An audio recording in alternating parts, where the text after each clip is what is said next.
Jangan lupa sahabat semua, subscribe karena subscribe itu gratis. Dan jangan lupa like dan share ke semua grup WA dan Facebook Anda.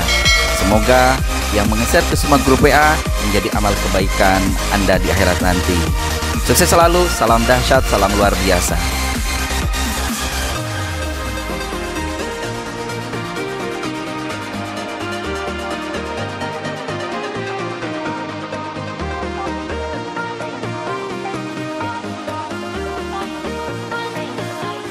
Ya, kita lanjutkan Pak Ustadz. Silakan. Kalau tadi ya pembicaraan tentang kalau kita kena susah, kehilangan barang atau ATM kita dicuri orang, kemudian orang ambil uang dengan ATM itu, terus Anda putus asa. Tapi kalau tadi Pak Ustadz katakan bahwa sebenarnya Tuhan tanyakan Anda sudah berbuat apa? Betul. Jadi bersyukur. Mungkin itu juga sebagai punishment yang Tuhan kasih tahu sebagai kepada manusia. Begitu Ustadz ya. Betul. Nah sekarang ini yang paling krusial yang ada di dalam kehidupan kita, terutama kita di daerah-daerah seperti di daerah-daerah Timika, itu kebanyakan rumah tangga itu bisa berantakan. Karena faktor finansial tadi itu.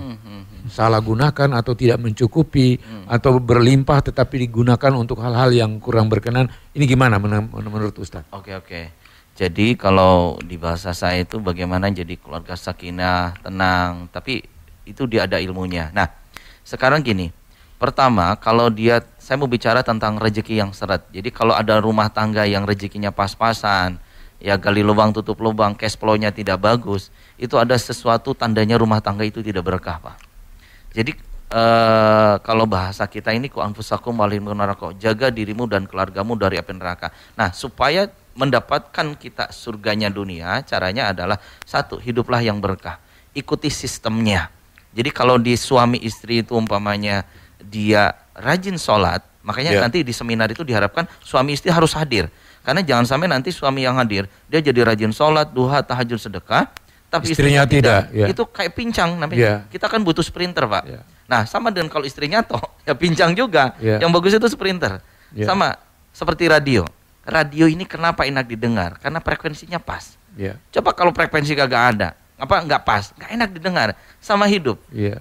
Tuhan ini segalanya maha sempurna, Pak. Kalau kita benar-benar hidupnya ngikutin tracknya Tuhan, suruh benar, suruh ini lempeng lurus, ikutin ibadahnya tepat waktu, sedekah dan sebagainya, itu frekuensinya pas, Pak. Contoh gini, saya merasakan dari Jogja lewat Denpasar saya ke Timika, itu naik pesawat Garuda kecepatan 1000 kilo per jam, nggak ada goncangan satupun, Pak. Kok bisa? Karena tadi ada penyesuaian, kesamaan. Ternyata hukum alam juga berlaku. Jadi tatkala hukum alam itu tadi rohnya pas dengan jasmaninya, maka akan terjadi keseimbangan, ketenangan, rezeki bikin lancar. Nah, goncangan hidup karena rohaninya nggak seimbang dengan jasmani. Seperti bumi ini kenapa begitu tenang, damai? Padahal kalau mau tahu, bumi itu kecepatan 1000 kilo per jam. Karena mempunyai ilmu keseimbangan tadi. Coba kalau dikencengin aja, wah bisa kiamat dunia ini. Sama dengan dunia kita, tatkala kita, kata Tuhan seperti, kalau saya gini umpamanya, kita jadi pengusaha nih, jadi pekerja. Yuk mau sukses, mau lebih baik finansialmu, giving sebagian, bukan seadanya, bukan semampunya, bukan seikhlasnya, tapi yang terbaik. Contohnya gini, saya kalau umpamanya dapat rezeki 10 juta, berdoa sama Tuhan, ya Allah, terima kasih, kau sudah menitipkan rezeki. Ngomongnya dititipin, jangan merasa dimiliki. Karena suatu saat kita diambil, celaka, ketipu, kebakaran, kita nggak stres. Oh, itu yang disebut innalillahi wa inna ilaihi raji'un. Semua akan kembali kepada Allah. Nah, jadi disiapin mentalnya. Giving umpamanya kita 1 juta, kata Allah, barang siapa yang berbuat kebaikan maka Allah ganti 10 kali lipat. Semua agama di mana-mana giving pasti yang lebih baik, bukan yang jatuh jelek. Karena kita mah yang terbaik. Tatkala kita yang terbaik, di situ Allah kalau kasih tambahan, anak jadi sehat, keluarga jadi bagus. Kalau saya masalah bisa dibeli, Pak. Bukan dengan ini, tapi dengan sedekah. Karena akan ada ribuan malaikat bantu ngurusin kita. Dan semua masalah nggak bisa pakai logika. Tinggal yuk yakinin, kerjain beres. Apa yang ikutin sama Tuhan. Jadi diawali dari zikirnya yang bagus, baca Quran yang bagus, dengan sikap yang bagus. Terus ingat, kalau ada konflik di rumah tangga umpamanya, dia bermasalah dengan suaminya. Yaudah, kalau saya umpamanya suami lagi marah gitu, wah malah bahagia. Kalau saya dibalik-balik, Pak, kalau ngomong.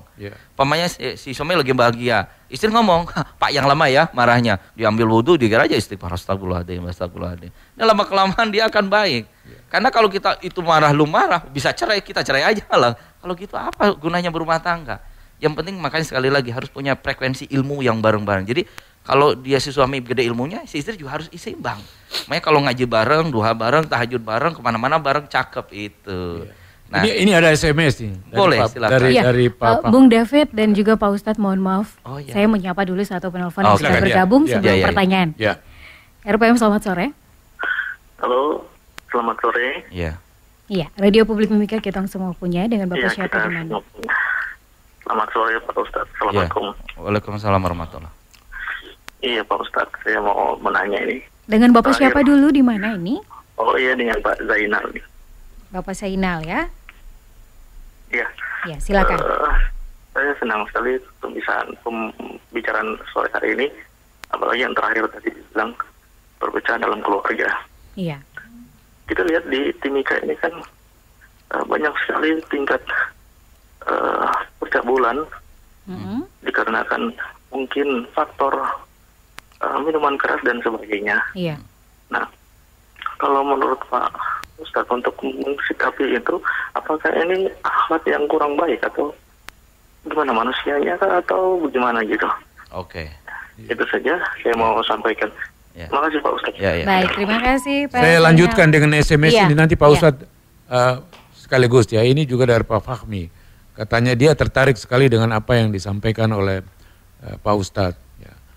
Saya ini sudah berusaha kadang-kadang sebagai pedagang kecil, kadang-kadang saya menikmati keuntungan yang besar, kadang-kadang juga turun, sampai kadang-kadang juga bangkrut.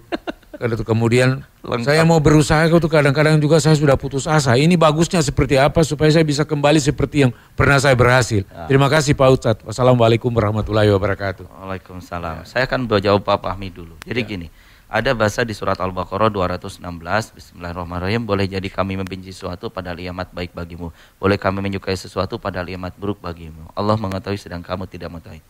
Pak Fahmi, jadi gini, tatkala kita kepinginnya, kepinginnya sukses, lancar dan sebagainya. Saya ngomong itu nggak hidup namanya. Sekarang gini, kenapa Tuhan ngasih ujian kebaikan dan keburukan? Saya mencoba bertanya sama warga di Timika, adakah warga Timika yang bahagia selama 1 tahun terakhir? Kagak ada, bahagia, senyum, nggak ada. Bisa gila Pak.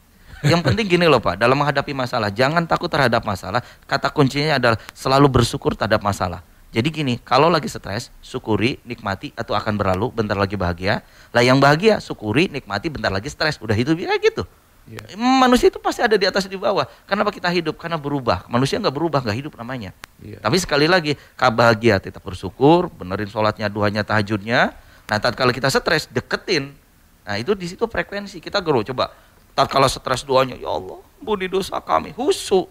Tapi kalau nggak ada masalah, kita boro-boro malah atas jalan ditinggal Tuhan ya gitu. Nah, sekarang kata kuncinya adalah belajar ikhlas. Nah, pendalamannya Pak Fahmi pastikan besok hadir di seminar saya dari jam 7 sampai jam 3 tak habisin tuh. Ya, bawa Al-Quran terjemahan, nanti bisa konsultasi live dengan saya. Saya di Timika sampai hari Senin. Nah, pertama berpikir positif.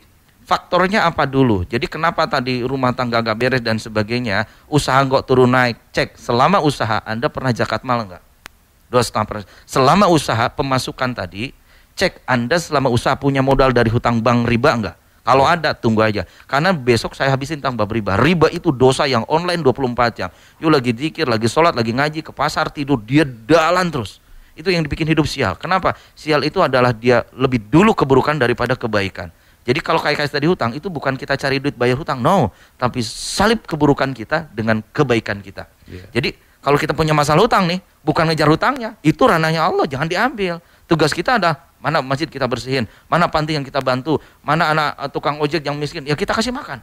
Fokusnya ke situ. Kalau nggak ada duit, gampang, doain orang lain. Terus cek di lemari, ada pakaian yang 1 bulan terakhir nggak dipakai, bungkus, kasih ke panti asuhan. Itu simpel sedekah. Semua bisa. Bukan nilainya, tapi Allah lihat perjuangan dia gitu. Nah, dengan hidup makin berkah, datang sama Allah. Sekarang kalau masalah belum beres, satu aja yakinin, tandanya kita punya dosa ke Tuhan belum beres. Iya. Jadi saya kira begini, Pak Fahmi, nanti kalau untuk lebih jelasnya, Pak Fahmi besok saja datang. Wajib. Bawa istri. Betul. Tapi untuk datang ada tata caranya, mungkin nanti akan disampaikan oleh Pak Iqbal. Iya. Gitu ya? Boleh saya jawab yang tadi Jenal. Bapak Zainal. Jadi gini Pak Jenal, khusus Pak Jenal ini. Sebenarnya gini, kalau saya melihat segala sesuatu, kita nggak pingin semuanya indah. Kalau saya dibalik. Harus ada loh. Kalau semua baik semua, kapan kita masuk surga? Gak ada pahala untuk berbuat baik. Sekarang kalau ada minuman keras dan sebagainya, ada langkah-langkah pertama. Langkah preventif dari keluarga kita. Jaga istri kita dan anak kita dulu. Lihat lingkungannya. Karena kata saya 5 tahun kita akan berubah tergantung dari 3 aspek. Pertama, dengan lingkungan apa yang Anda ikutin. Makanya kalau Pak Fahmi punya BBWA, Anda masuk di komunitas kami di perkumpulan, nanti Anda tahajud saya bangunin, terus saya kontrol, dapat kuliah online 24 jam dari saya. Seluruh Indonesia, bahkan seluruh dunia. Saya coach mereka, bisa konsultasi, saya bimbing. Itu pertama. Terus beli masa depan Anda dengan sedekah terbaik. Karena Anda kesini itu tergantung sedekah kita, Pak. Jadi gini, kalau sedekah 100.000 mungkin ketemu Pak Faino. Tapi kalau ke sedekah 1 juta mungkin ketemu Pak Ferry. Semakin gede sedekah makin baik. Dan ingat, sedekah akan memprotek 3. Keluarga, bisnis, relasi, perjalanan. Jadi sedekah itu kayak bayar premi, kayak usahawan saya. Semakin banyak premi yang kita bayar, proteknya makin gede. Sama dengan sedekah. Sedekah seharusnya mungkin gara-gara nggak sedekah, Anda bisa ketemu orang pemabuk, tukang pemerkosa, preman dan sebagainya. Itu pasti ketemu, Pak. Jadi karena kita frekuensinya jelek, Pak. Makanya sekali lagi, kalau kita lingkungan jelek, cek dulu. Bisa jadi karena kita jelek sama Tuhan. Mungkin kita tadi ada ribanya, durhaka sama orang tuanya, sholatnya telat. Di situ dicek. Kalau ini benar, lingkungan ini jadi benar. Jadi gini, kalau kasus Bapak punya hutang, Pak, hutang si A, B, C banyak banget nih hutang. Hutang ini karena faktor A, hutang A gitu ya, karena kita suka bohong. Faktor B, karena kita suka zina. Faktor C, jadi jangan kalau beresin hutang, jangan beresin orang-orangnya. Ini akan hadir kalau dosanya belum beres. Jadi yang diberesin dosanya habis, ini akan diambil sama Allah gitu, Pak, kuncinya. Baik, Bu David sudah